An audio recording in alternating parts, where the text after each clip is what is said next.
मेरा आज के जो ये वीडियो है वो हिंदी उर्दू समझने वाला लोगों के लिए है। तो मेरा काफ़ी सारा दोस्त भाई लोग हैं जो हिंदी उर्दू समझने वाले। तो आप लोगों के लिए ये शायद मेरा दूसरा वीडियो होगा। पहला वीडियो में बताया था कि मैं नया पेज नया यूट्यूब चैनल खोला, तो उसके बाद और हिंदी में कोई वीडियो नहीं बनाया। तो ये वीडियो खास आप लोगों के लिए। कुछ लोग मेरा इनबॉक्स में मैसेज भी किया और कुछ लोग मेरा पिछले वाला वीडियो में बांग्ला वीडियो में बंगाली वीडियो में कमेंट भी किया था कि हिंदी में बनाने के लिए। तो शुरू करने से पहले मैं अपना बंगाली लोगों को मैं बोल के आता हूँ कि आज का वीडियो जो है आप लोगों के लिए, तो उसके बाद आता है आपके पास।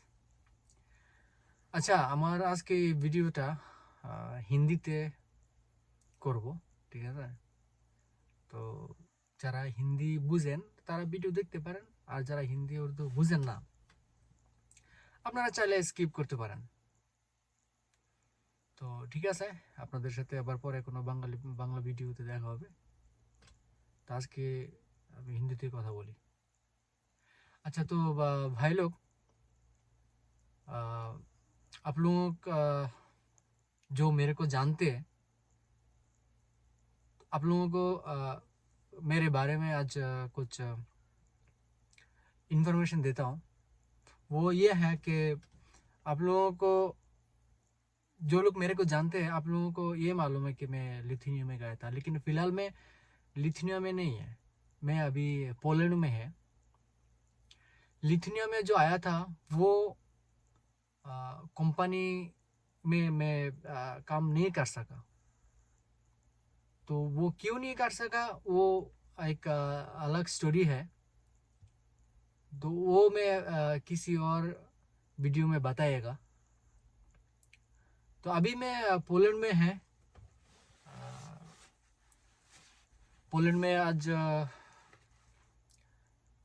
6-7 महीना हो गया मैं पोलैंड में आया लिथुआनिया से।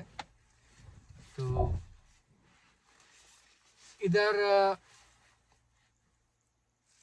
काम ठीक है, गाड़ी चलाने के लिए इधर थोड़ा तकलीफ है दुबई का मामले से, क्योंकि इधर जो है रोड बहुत ही छोटा छोटा है। लेकिन हमको तो दुबई या मिडल ईस्ट आप बोल सकते हैं कोई भी, तो दुबई में काम करने का, गाड़ी चलाने का आदत थी। तो अभी इधर आके देखा तो काफ़ी छोटा छोटा रोड है, तो ये बहुत दिक्कत होता है। सही है। और दुबई में जैसे कि आपके पास लाइसेंस है बड़े गाड़ी का तो आप गाड़ी चला सकते हैं। लेकिन यूरोप में सिर्फ लाइसेंस होना ही काफ़ी नहीं है, उसके साथ साथ और भी डॉक्यूमेंट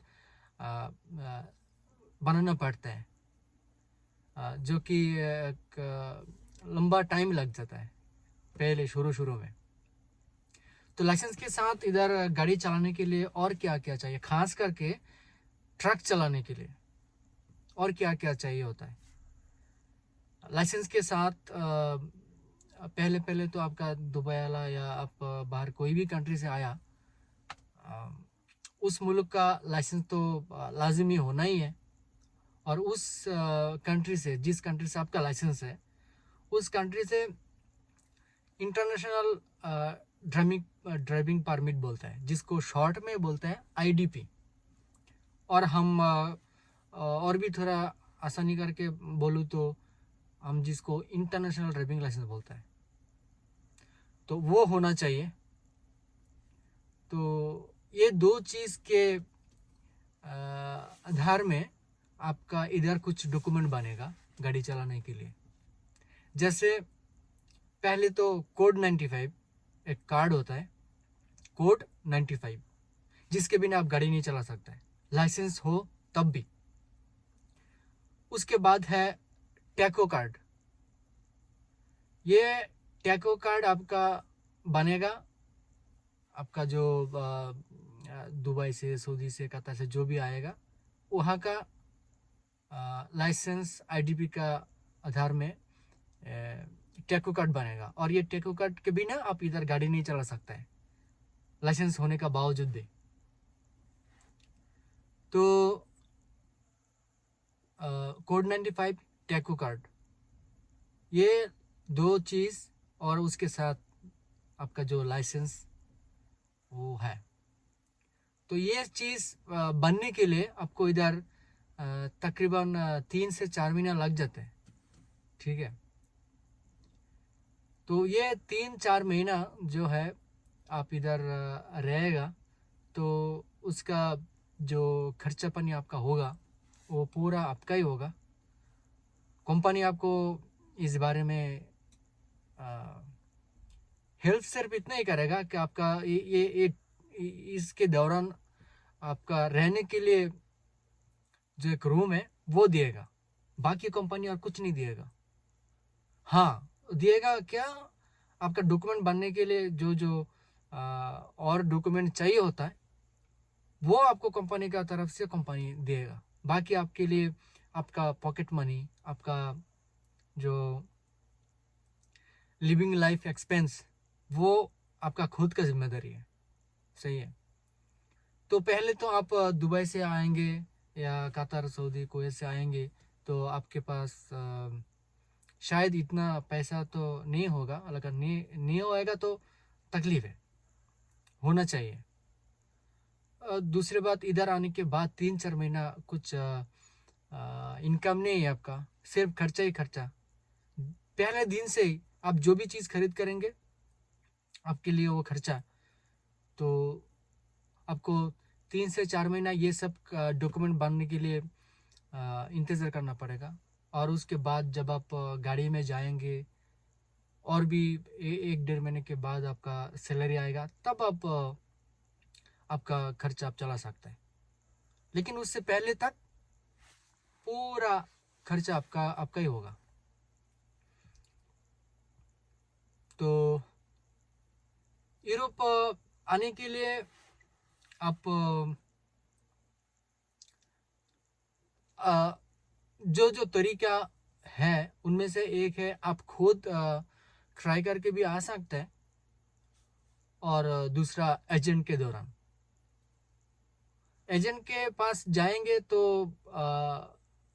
उस हालत में कभी कभी एजेंट लोग आपका पैसा खा भी जाता है, और कुछ एजेंट लोग आपका काम कर देगा।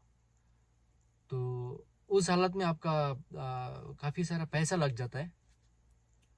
और अगर आप खुद आना चाहता है तो आपका खर्चा बहुत ही कमती होएगा, लेकिन उसके लिए आपको खुद से भी थोड़ा काबिलियत आपको होना मांगता है। जैसे कि आपको जॉब सर्च करना, उसके बारे में स्टडी करना, फिर अप्लाई करना, फिर कंपनी से आपका कॉल आएगा, वो जो जो सवाल आपको पूछेगा वो सवाल का जवाब देना। उसके बाद इंग्लिश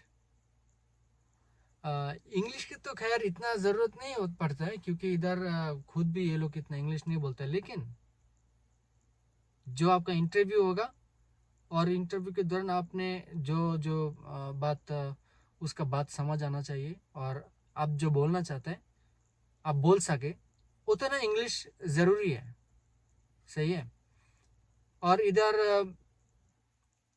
काम करते हुए आपको जो नेविगेशन होता है ना, नेविगेशन बोले तो जीपीएस, सीधा करके बोलता है तो मैप। इधर यूरोप में जो है ना, एक जगह से दूसरा जगह में जाने के लिए आपको कंपनी कुछ रोड दिएगा, और वो रोड किस तरह दिएगा, एक सिर्फ आपको एक नंबर दिएगा। हम जब गूगल मैप में कुछ सर्च करता है ना, कोई जगह में जाता है तो आप ख्याल किए होंगे कि एक नंबर होता है, इसको बोलते हैं कोऑर्डिनेट नंबर। आपको कंपनी सिर्फ वो नंबर दिएगा कि भाई आपको ये लोकेशन में जाना है, सही है। तो वो कोऑर्डिनेट नंबर नेविगेशन में डाल के, यानी मैप में डाल के, वो मैप में जो एरिया आएगा उस एरिया में आपको जाना है। तो इसके लिए आपको थोड़ा बहुत इंग्लिश आना चाहिए लाजिम, सही है। तो अगर खुद अप्लाई करके आएंगे तो मेरा पहला सजेशन तो यही है कि आप यूट्यूब में देखिए कैसा एक अप्लाई करता है खुद से आने के लिए, और उसके बाद जो जो चीज़ रिक्वायरमेंट है उस बारे में आपको स्टडी करना होगा। और यूरोप में आना जो है वो 1 महीना 15 दिन का प्रोसेस नहीं है, आपको 3 से 6 महीना का प्रोसेस है, ठीक है। ये बात ध्यान में रखने का। और 2 पॉइंट और बताना चाहता है। एक पॉइंट है गाड़ी चलाने के मामला से, जो कि दुबई में और मिडिल ईस्ट में गाड़ी चलाना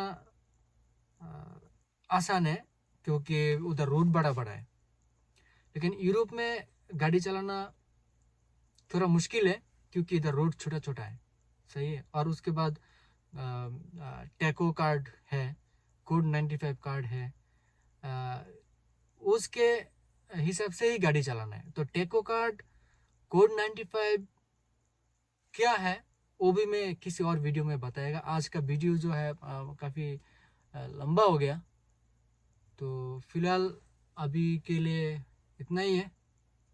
मिलते अगले वीडियो में, तब तक के लिए bye bye, tata, love you all.